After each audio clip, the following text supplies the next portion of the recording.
For a long time, it felt like James Spader simply faded out of view. One moment he was everywhere, unsettling audiences, stealing scenes, leaving behind that strange, lingering feeling that stuck with you long after the credits rolled. Then, almost without warning, the phone stopped ringing. There was no dramatic farewell, no grand reinvention, no flashy comeback tour. He didn't announce his exit. He just stepped away. And now, with no new projects in sight, the question quietly returns: why did James Spader walk away from Hollywood? And maybe more importantly, why did he never seem particularly bothered about coming back? To understand that, you have to go all the way back to where his story really began, inside a school. Spader grew up in faculty housing at the Brooks School in Massachusetts, where his father taught English and later ran the dorms. His mother taught art at another school nearby. On paper, it looked like a privileged academic upbringing. In reality, life was modest. 2 teachers raising a family meant money was always tight. There were no luxuries, no safety nets. And ironically, despite being surrounded by education, Spader was a terrible student. Restless. Disruptive. Easily bored. He later admitted he couldn't sit still, couldn't follow rules, couldn't find meaning in traditional classrooms. So he found other ways to stay busy, by hustling. By the time he was 10, Spader was already trying to make money any way he could. He ran errands, babysat, sold whatever he could get his hands on, and even set up a stand outside his house selling frozen juice concentrate. At one point, he tried his hand at journalism, creating a one-issue campus newspaper filled with national news, local sports, and his own drawings. It wasn't about ambition yet. It was about survival, curiosity, and a deep instinct to make something, build something, become something. Through all of this, his parents were deeply supportive. Spader has always spoken with admiration about his father, especially. He ran the dorm with calm authority and quiet respect. Students didn't behave out of fear, they behaved because they didn't want to disappoint him. Even the kids who caused trouble everywhere else somehow followed the rules under his roof. That sense of fairness and emotional intelligence left a permanent mark on James. But the real shift came when he found acting. Once Spader stepped on stage, everything changed. Acting gave him focus in a way school never had. It wasn't just something he liked, it was the first thing that truly fit. He locked into it with total intensity. Suddenly, classrooms felt pointless compared to the emotional truth of performance. So at 17, he made a bold decision.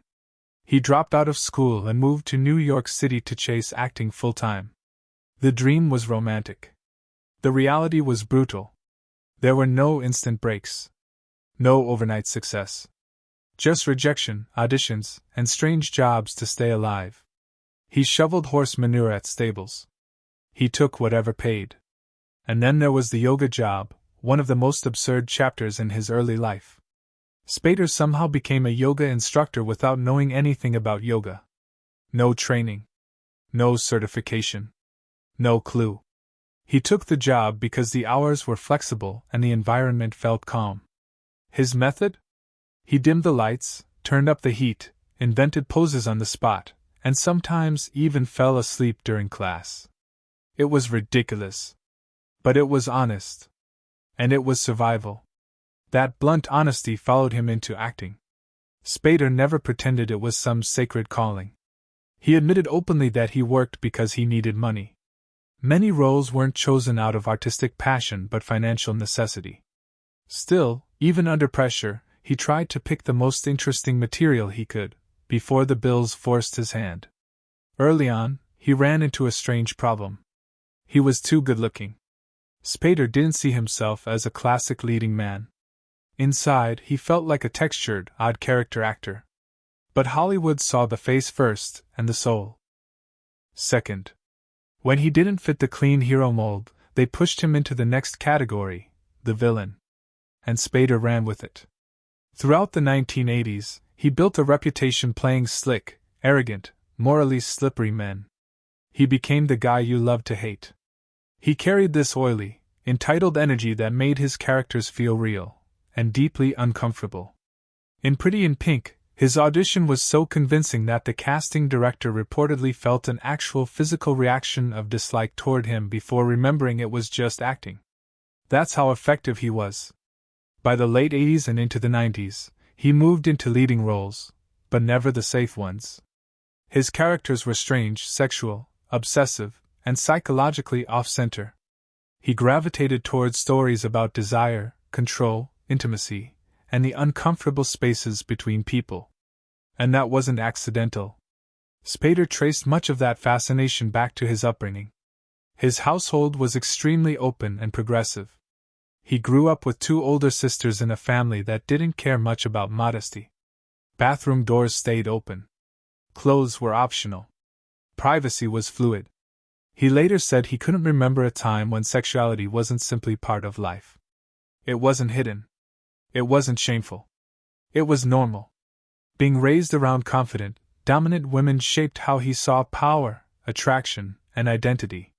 It gave him an early curiosity about human behavior that never went away. One childhood story captures that perfectly. His family had a summer camp made from thin pine boards full of knot holes. His room was next to his sister's. Through those tiny holes, he became a quiet observer of life, relationships, and moments he probably wasn't meant to see yet. That habit of watching, absorbing, and studying people never stopped. It just turned into acting. For most actors, turning 40 is when things slow down. For James Spader, that's when everything finally clicked. He was never chasing fame. He wasn't building franchises or chasing headlines. He took every summer off to be with his kids. He admitted he accepted roles when the money ran low. And yet, somehow, the work kept getting better instead of drying up. The turning point came in 2002 with Secretary. Spader played E.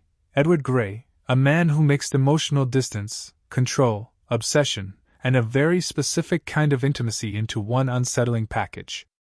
Maggie Gyllenhaal later said that energy wasn't something he switched on for the camera. It was there from the first table read. He didn't introduce himself. Didn't make small talk. He just sat down and looked at her. Long and tense. Pulling her in and unnerving her at the same time. They didn't exchange numbers. She knew almost nothing about his real life. Halfway through the shoot, he pulled her aside and told her he always had one ally on every project, and on this one, it was her. Their relationship became its own strange performance. They shared a trailer divided by a paper-thin wall. He'd send a production assistant to formally summon her instead of just calling through the wall. She'd knock, be invited in, and be offered chocolate. That ritual mirrored the movie they were making. Gyllenhaal later said their dynamic was complicated. Warm one moment. Distant the next. When he said in interviews that the only person on set he was interested in was Lee Holloway, the character, she first felt dismissed. Then she realized, in his mind, the role and the actor weren't separate. He wasn't ignoring her. He was seeing only the character. That blurred line between performance and personality became Spader's signature. And soon, Hollywood realized something else. His stillness, his calm delivery, his unsettling composure, weren't just great for drama. They were perfect for comedy. That became clear when he joined the practice as Alan Shore. He was brilliant, unethical, manipulative, charming, and deeply self-aware. The role reshaped the show. And when it ended, it didn't feel like a goodbye, it felt like a setup. That setup became Boston Legal. Paired with William Shatner, Spader found the perfect counterbalance. Controlled chaos versus theatrical chaos. Surgical versus absurd. Their chemistry turned the show into something rare, a legal drama that could be funny, strange, emotional, and sharp all at once. Spader won 2 Emmys back-to-back. And still, he never chased more. He never built a machine around his fame. He never tried to stay everywhere. Because for James Spader, disappearing was never failure. It was the point. By the time Boston Legal ended, James Spader had done something very few actors ever managed to do. He had survived the rise, the fall, and the reinvention. He'd been the misunderstood heartthrob, the dangerous intellectual villain, the erotic art house lead, and finally the beloved TV antihero. He had proven his range, his longevity, and his power. And then, once again, he did the unexpected. He stopped. There was no press tour announcing retirement. No emotional goodbye interview. No carefully curated comeback strategy. He just went quiet. In Hollywood, silence is usually interpreted as weakness. If you're not visible, you're forgotten. If you're not hustling, you're losing. But James Spader never subscribed to that logic. To him, acting was a job, not a lifestyle identity. He never saw himself as Hollywood. He saw himself as a man who happened to perform for a living. And once the work stopped feeling meaningful, he didn't panic. He walked away. The truth is, Spader never liked the machinery of fame. He didn't enjoy red carpets. He didn't like being photographed. He rarely gave interviews unless he had to. When he did speak, he was thoughtful, honest, sometimes awkwardly blunt. He never built a persona. He didn't sell mystique. He simply existed as himself. That made him difficult to market in a system that thrives on branding. While other actors were turning themselves into franchises, Spader was turning inward. He spent more time at home. More time with his kids. More time just being. He wasn't chasing the next project. He was waiting for something that actually felt worth doing. That something arrived in 2013, but not in the way anyone expected. Marvel called. Not with a cape. Not with a mask. Not even with a face. They offered him the role of Ultron, a cold, artificial intelligence bent on wiping out humanity. It was a strange pivot for someone who had built his reputation on physical presence and psychological intimacy. But the role didn't require a body. It required a voice. A tone. A philosophy. A sense of superiority, irony, and detachment. In other words, it required James Spader. He didn't play Ultron as a screaming monster. He played him as a calm, logical, disappointed observer of humanity. Ultron didn't hate people. He simply found them inefficient. Flawed. Obsolete. And once again, Spader leaned into the uncomfortable truth of the character instead of the spectacle. The performance was so distinct that even people who didn't know his name felt his presence. You didn't just hear Ultron. You felt him. After that, he could have easily slid back into full visibility. Films. Series. Franchises. Appearances. But instead, he chose something slower. He chose the blacklist. At first glance, Raymond Reddington looked like another version of Alan Shore, charming, manipulative, eloquent, morally slippery. But Reddington was darker. Older. Sadder. He wasn't performing cleverness for entertainment. He was surviving inside it. Spader didn't treat the role like television. He treated it like long-form theater. He learned massive pages of dialogue. He shaped Reddington's voice, posture, and rhythm like a symphony conductor shaping a piece of music. Every pause mattered. Every inflection meant something. He turned a crime procedural into a psychological study. And for nearly a decade he carried the show. But something else happened during that time. Spader started to disappear, inside the role. Not in a dangerous way. Not in a breakdown way. But in a way that blurred the line between who he was and who he was pretending to be. He no longer separated performance from identity. Reddington became a kind of mask that let him speak truths about life, regret, power, and mortality without ever saying, "This is me talking." And as the years passed, he grew more private than ever. He didn't do social media. He didn't build a fan-facing brand.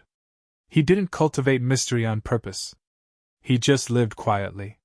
When the blacklist finally ended in 2023, many expected a victory lap. Interviews. Reflections. Announcements about what was next. Instead, nothing. No new projects. No press. No red carpets. No return. And that silence triggered the rumors. People started whispering, "Did he quit? Is he sick? Is he done?" The truth is far simpler, and far more human. James Spader never wanted a career. He wanted a life. He has always said he works because he needs to. Not because he loves the process. Not because he needs the spotlight. Not because he craves attention. He loves acting, yes, but he doesn't love the industry around it. And now, financially secure, emotionally settled, and creatively satisfied, he doesn't need to chase anything. So he doesn't. That doesn't mean he's retired forever. It means he's not afraid of absence. In a world that constantly demands relevance, Spader chose irrelevance on his own terms. He chose to stop performing when the performance stopped feeling true. And maybe that's the real reason he disappeared. Not because he failed. Not because he was pushed out. But because he finally reached a place most people never do. Where he didn't need to prove anything anymore. When people look back at James Spader's career, they often try to define it in simple terms. They call him a heartthrob. A villain. A genius character actor. A television icon. But none of those labels really fit. Spader was never just one thing. He was always becoming something else. And that's what made him different. He didn't chase trends. He didn't reshape himself to fit the industry. He let the industry struggle to keep up with him. While others tried to be liked, Spader chose to be honest. While others aimed for applause, he aimed for truth, even when that truth made people uncomfortable. From the awkward brilliance of Pretty in Pink, to the dangerous calm of Sex, Lies, and Videotape, to the sharp intelligence of Alan Shore, and finally the haunting elegance of Raymond Reddington, every phase of his career was a reflection of a man refusing to stand still. But the most powerful chapter of his story isn't on screen.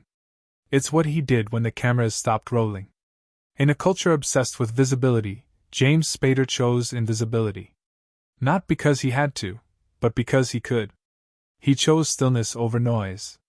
Presence over performance. Privacy over praise. That takes a different kind of courage. Most people spend their lives trying to be seen. Spader spent his learning when to step away. And maybe that's the real lesson hidden inside his journey. You don't have to burn out. You don't have to disappear in shame. You don't have to chase the next thing forever. Sometimes the strongest move is knowing when to stop. So if James Spader never returns to the spotlight, his legacy is already secure. Not just because of the roles he played, but because of the way he walked away from them. Quietly. Deliberately. On his own terms. And in a world that never stops demanding more. That might be the boldest performance of all. If this story made you see fame a little differently, make sure to hit the like button, subscribe to the channel, and turn on the notification bell so you don't miss our next Untold story. We bring you the real lives behind the legends, the struggles, the secrets, and the moments the cameras never show. Drop a comment below, and tell us which part of James Spader's journey hit you the hardest. Your support helps this channel grow and keeps these stories alive. Thanks for watching, and we'll see you in the next story.